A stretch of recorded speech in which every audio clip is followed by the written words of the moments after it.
ಈಗ ಇತ್ತೀಚೆಗೆ ಬೆಳವಣಿಗೆ ಅದು ಯಾವುದೋ ಒಂದು ವ್ಯಕ್ತಿನ ಅನಾಮಧೇಯ ವ್ಯಕ್ತಿನ, ಅದು ನಿಜಾನೋ ಸುಳ್ಳೋ ಅದು ನಮಗೆ ಕಾನೂನು ಪ್ರಕ್ರಿಯೆ ಆದಮೇಲೆ ಅದು ವಿಚಾರ ಗೊತ್ತಾಗೋದು. ಸೊ ಆದರೆ ಏನೋ ಅನಾಮಿಕ ಹೇಳ್ದ, ನಾನಿಲ್ಲಿ ಹೆಣ ಊತಾಕಿದ್ದೆ ಅನ್ನೋದು ಇದು ಯಾಕೋ ಸರಿ ಕಾಣಿಸ್ತಾ ಇಲ್ಲ. ಇದು ಸರ್ಕಾರ ಇದ್ರ ಬಗ್ಗೆ ಭಾಳ ಯೋಚನೆ ಮಾಡಬೇಕು. ಇದು ಕಾನೂನು ಪರಿಮಿತಿಯಲ್ಲೇ ಇದು ನಡೀತಾ ಇದೆಯಾ ಇಲ್ವಾ ಅನ್ನೋದೊಂದನ್ನು ಭಾಳ ಯೋಚನೆ ಮಾಡಬೇಕು. ಈಗ ನಮಗೆ ಅದೇ ಅನುಮಾನ ಬಂದಿರೋದು. ಈಗ ಯಾಕೆಂದರೆ ಸಣ್ಣ ಪುಟ್ಟದಕ್ಕೆಲ್ಲ ಸರ್ಕಾರ ತನ್ನದೇ ಆದ ಕಾರ್ಯವೈಖರಿಯಲ್ಲಿ ಕ್ರಮ ಕೈಗೊಳ್ತಾ ಇದೆ.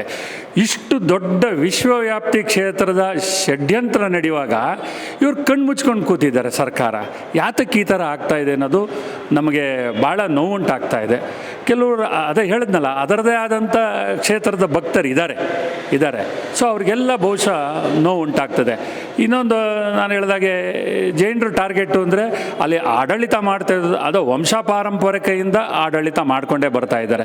ಅಂದರೆ ಜೈನ ಧರ್ಮೀಯರು ಮಾಡ್ತಾ ಇದ್ದಾರೆ ಅಂತ ಅವ್ರಿಗೆ ಮಸಿ ಬಳಿಯೋದಕ್ಕೋಸ್ಕರ ಜೈನ ಧರ್ಮವನ್ನು ಎಳ್ಕೊಂಡು ಅಪಪ್ರಚಾರ. ಇದು ನಮಗೆ ಸ್ವಲ್ಪ ನೋವಾಗ್ತಾ ಇದೆ, ಜೈನ ಧರ್ಮೀಯರಿಗೆ ನೋವಾಗ್ತಾ ಇದೆ.